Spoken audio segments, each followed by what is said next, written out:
Morning student, कक्षा 9th में विषय विज्ञान में हम अध्याय 1 पढ़ रहे हैं। अध्याय 1 में पदार्थ के कणों के बारे में हम पढ़ रहे थे।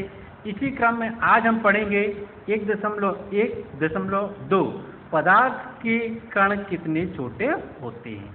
ठीक है, तो कल हमने क्रियाकलाप किया हुआ था। एक क्रियाकलाप में एक उदाहरण हमने बताया था कि जैसे हम पानी में शक्कर या नमक घोलते हैं तो वह पूरी तरह घुल जाता है।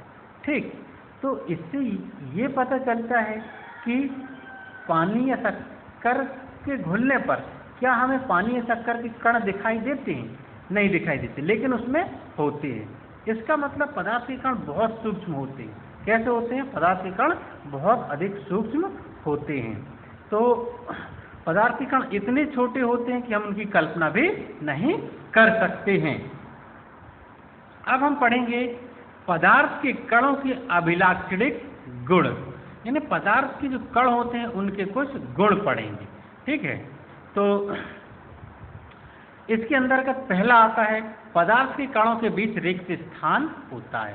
तो पदार्थों के कणों का यानी कणों का एक गुण यह भी होता है कि उनके कणों के बीच रिक्त स्थान होता है। ठीक, उदाहरण से ही समझते हैं। हमने कल एक उदाहरण बताया, अभी भी बताया कि यदि पानी में या किसी और अन्य द्रव में कोई पदार्थ घोला जाता है, जैसे हमने पानी में शक्कर या नमक को घोला था, तो हमने देखा था कि जो शक्कर या नमक के कण होते हैं वे हमें दिखाई नहीं देते, लेकिन उस विलयन में होते हैं। तो वो जाते कहाँ हैं फिर?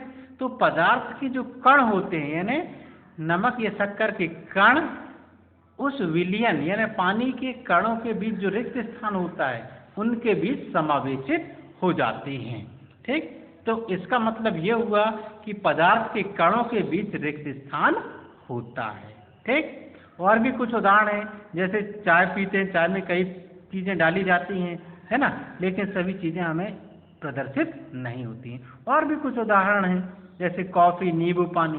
तो इससे ये सिद्ध होता है कि पदार्थ के कणों के बीच पर्याप्त रिक्त स्थान होता है। और अगला पॉइंट अब हम पढ़ेंगे 1.2.2 पदार्थ के कण निरंतर गतिशील करते हैं या गतिशील होते हैं। तो देखिए, हम आपको यहाँ ये बता दें कि कुछ क्रियाकलाप हम यहाँ समझाएंगे, कुछ क्रियाकलाप नहीं समझाएंगे, लेकिन उनके बारे में बताएंगे। तो आपका कार्य यह है कि आप क्रियाकलापों को अच्छी तरह से पढ़ें, तो आपको पूरी तरह समझ में आ जाएगा। क्रियाकलापों का सारांश हम समझा दिया करेंगे। ठीक है, तो देखिए, पदार्थ के कण निरंतर गतिशील होते हैं। कैसे गतिशील होते हैं? तो इसका एक उदाहरण समझते हैं। जैसे कि एक उदाहरण देखते हैं हम कि यदि हम अगरबत्ती किसी कमरे में जला लें तो उस अगरबत्ती की सुगंध आपको कुछ दूर तक महसूस होगी।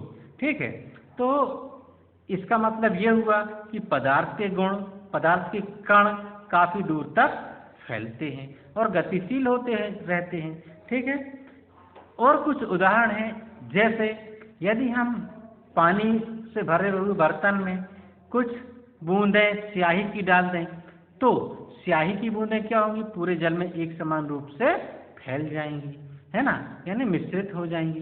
तो इसका मतलब ये हुआ कि पदार्थ के कण कैसे होते हैं? गतिशील होते हैं।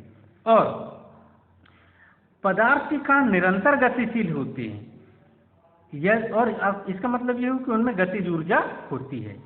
तापमान बढ़ने से कणों की गति तेज हो जाती है, यानी तापमान बढ़ने पर कण और अधिक गतिशील हो जाते हैं। अगला स्टेप हम देखते हैं।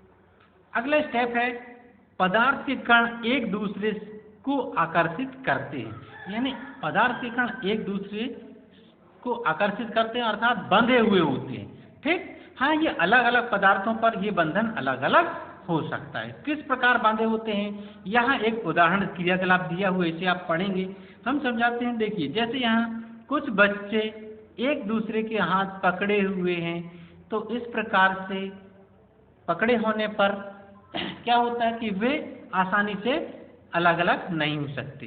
इसी प्रकार पदार्थ के कण एक दूसरे से बंधे होते हैं, यानी एक दूसरे को पकड़े रहते हैं या बंधन में रहते हैं। ठीक, जैसे एक क्रियाकलाप को देखते हैं। क्रियाकलाप 1.7 देखते हैं। एक लोहे की कील, एक चाक का टुकड़ा और एक रबर बैंड लीजिए। इन तीनों पर हथौड़े से चोट कीजिए। तो हम देखेंगे कि तीनों पर चोट करने से कुछ आसानी से टूट जाएंगे, कुछ आसानी से नहीं टूटेंगे। तो जो आसानी से टूटेगा नहीं, उनमें अधिक आकर्षण होता है, उनके कणों के बीच अधिक आकर्षण होता है, यानी वो बहुत अधिक आकर्षण से जुड़े होते हैं।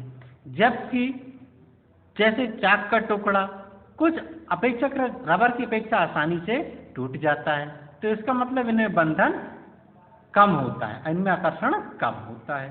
ठीक, तो इसका मतलब ये हुआ कि पदार्थ के कण एक दूसरे को आकर्षित करते हैं, और सभी अलग अलग पदार्थों में आकर्षण बल का सामर्थ्य यानी आकर्षण बल की शक्ति अलग अलग हो सकती है। तो आज का टॉपिक यहीं समाप्त होता है।